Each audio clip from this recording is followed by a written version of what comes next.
Wendy expressed her gratitude to Hillary for looking after her daughter for the past month, confirming that she would be picking her up the next day.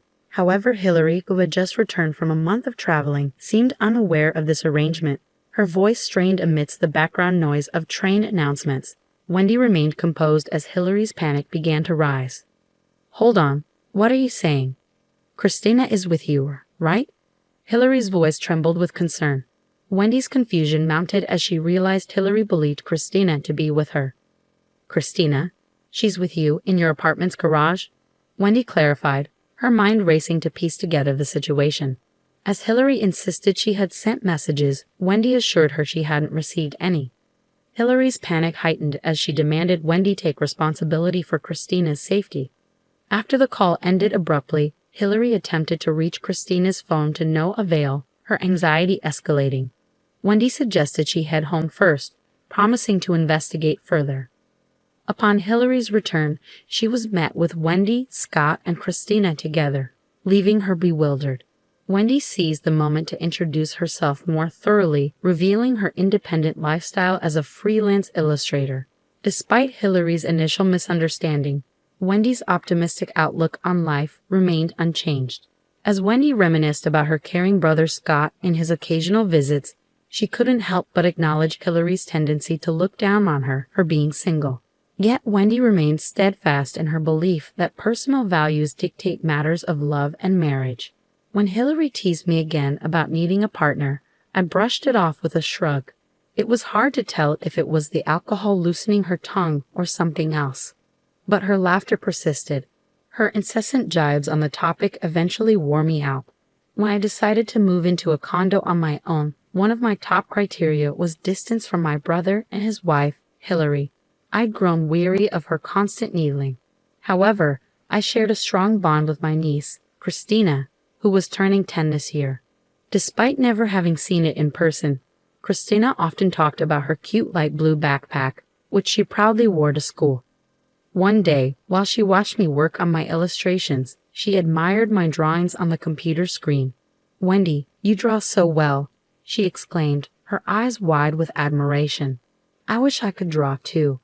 Encouraged by her interest, I offered her a chance to try. With plenty of time before my deadline, I let her take a seat in front of the computer. Her face lit up with excitement as she eagerly began drawing. She sketched her beloved light blue backpack, mentioning how heavy it was, especially with her tablet inside. I marveled at her sense of responsibility, noting how she managed her belongings, even considering the weight increase during the summer with a water bottle added. According to Christina, Hillary spent most of her days as a stay-at-home mom. When my brother was away on business, she tended to indulge herself, opting for store-bought meals on school holidays. Christina often found herself doing chores, sometimes even the laundry, while her mother remained glued to her smartphone or TV. She tried not to upset her mother, retreating to her room or escaping to the park or library. Hearing about Hillary's behavior raised questions about her parenting, but as an outsider, I hesitated to judge. Yet, it was clear from Christina's anecdotes that there were moments of frustration and tension at home, highlighting the complexities of family dynamics. I witnessed a moment that stuck with me like a splinter, Hillary berating Christina harshly over a minor spill of juice. As Christina quietly endured her mother's scolding, she whispered to me, "Mom is scary. She gets angry over anything." Her words lingered, echoing in my mind like an unwelcome refrain. A few days later, on a chilly weekend when the leaves in the nearby park had turned completely, I found myself unexpectedly caring for Christina. Hillary had messaged me, stating she was going on a day trip with friends and leaving her daughter in my care. However, that wasn't the end of it. Shortly thereafter, I returned home to find Christina standing alone by the parking area, her light blue backpack slung over her shoulders. Her half-covered face betrayed her anxiety as she stood next to a small carry-on suitcase. Confusion clouded my thoughts as Christina explained that her mother had instructed her to come to my house. I quickly checked my smartphone and found Hillary's message, a sudden announcement of her month-long trip and a request to look after Christina. Suppressing my incredulity, I welcomed Christina into my apartment. Her cheeks were flushed red from the cold, and her hands trembled with chill. I offered her hot cocoa and snacks, eager to hear her side of the story. Christina recounted how Hillary had interrupted her drawing session, handing her the suitcase and instructing her to pack for a month-long stay at my place.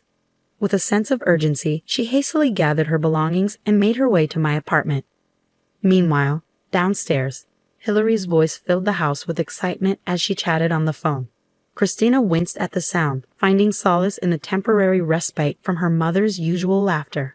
As Hillary bid her daughter farewell by the car, instructing her to behave and wait for me, the cold season seemed to intensify despite the sunlight peeking through the clouds.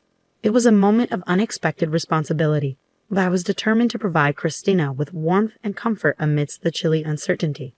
I couldn't shake off the anger brewing inside me, contemplating what would happen if Christina fell ill under Hillary's neglect. "Does your dad know about this?" I asked Christina, hoping for some clarity. She shook her head, munching on chocolate cookies with a hint of innocence despite the crumbs adorning her cheek. Her casual remark about her parents' communication habits made me pause. It seemed unfair not to inform my brother, so I resolved to call him later. But then Christina dropped a bombshell. "You know, Wendy, I don't want to be with my mom anymore." Her words struck a chord, her usual cheerful demeanor replaced by a solemn expression. As tears welled up in her eyes, she poured out her heart, recounting incidents of her mother's explosive anger and misplaced blame. My heart ached for her, and I did my best to comfort her until her sobs subsided. It was evident that Christina's situation was far from normal. Convinced that action was needed, I decided to reach out to Scott, hoping he could intervene. After a moment of contemplation, I devised a plan and called my brother, relaying the distressing details. Scott's reaction was palpable, his voice wavering as he processed the gravity of the situation. Despite his initial disbelief, he listened intently, eventually agreeing to adjust his schedule to assist. With his support secured, I assured him that Christina would be in good hands. As I hung up the phone, a sense of determination washed over me. Deleting Hillary's message from my smartphone, I turned my attention back to Christina, ready to face the challenges ahead with a newfound resolve. As I made my way back home, I couldn't shake the concern for Christina's well-being. Determined to lighten her mood, I decided to treat her to something special. With each step, I mulled over ways to make her smile.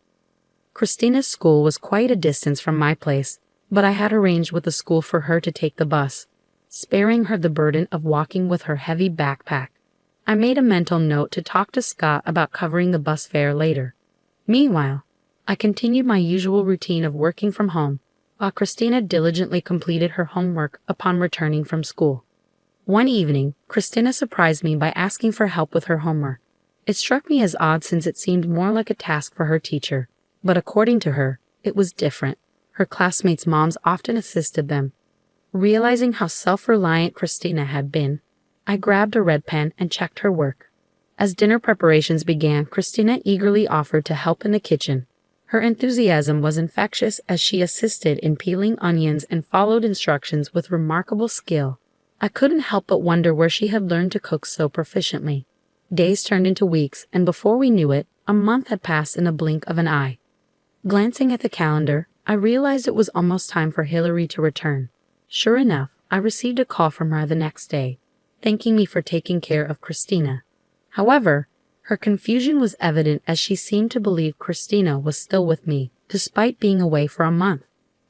"I sent you a message, so you should know," Hillary insisted, her voice tinged with panic.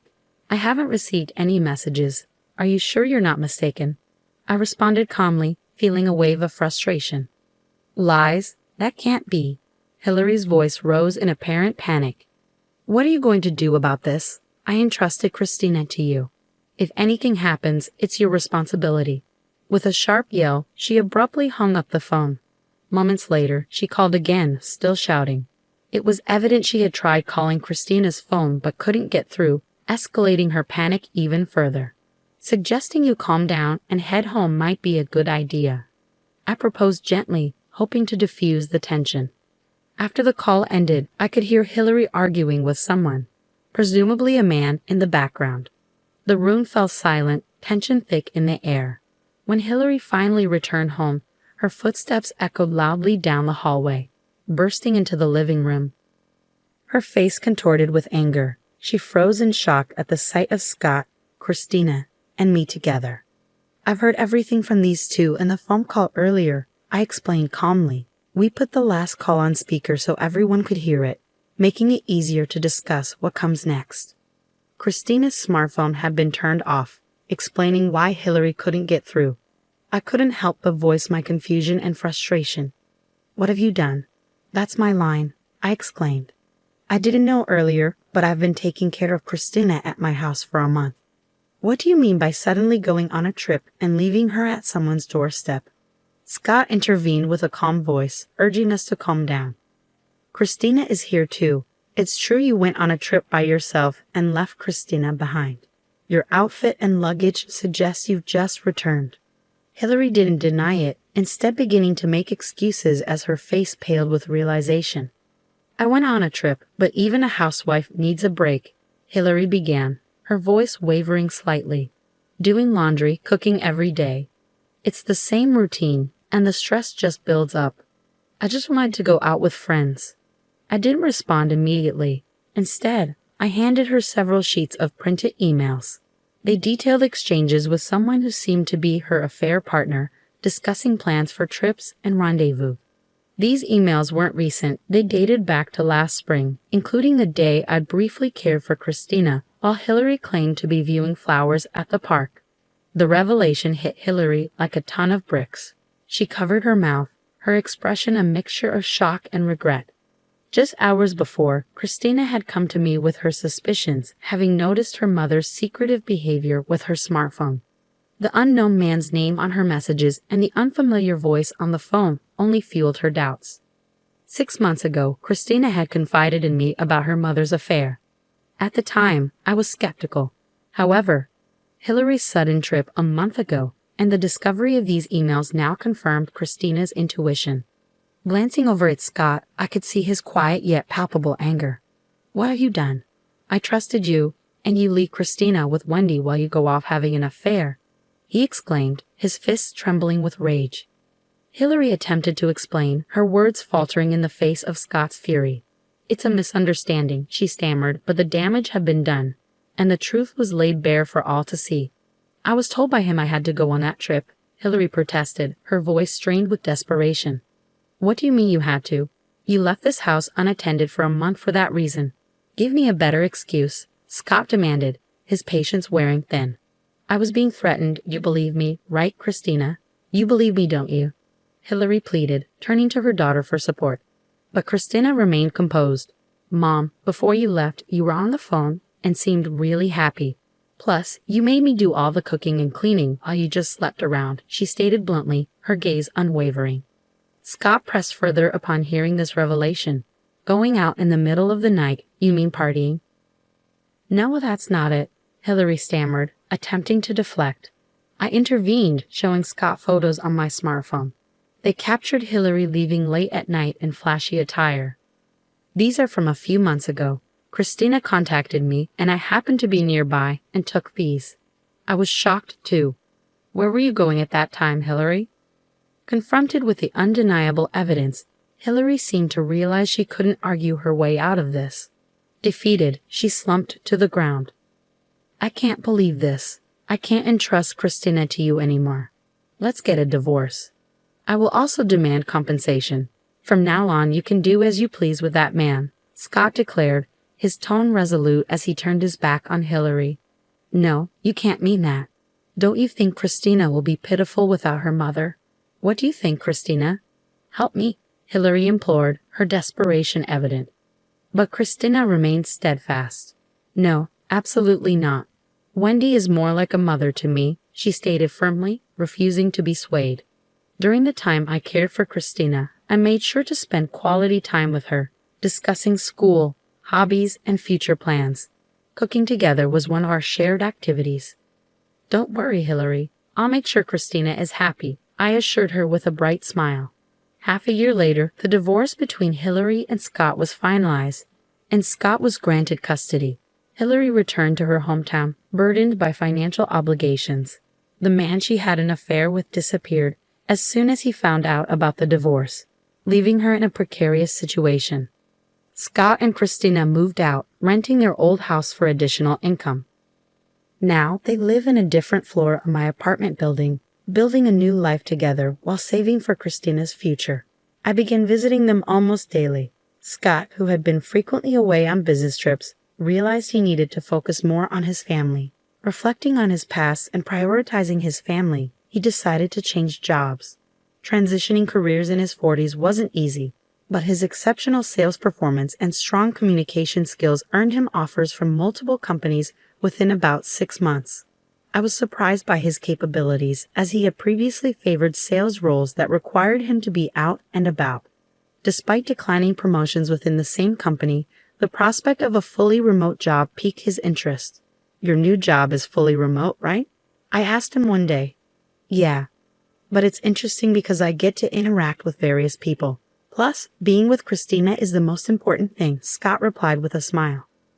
Christina still carried her light blue backpack to school, although she had to transfer to a different school due to the move.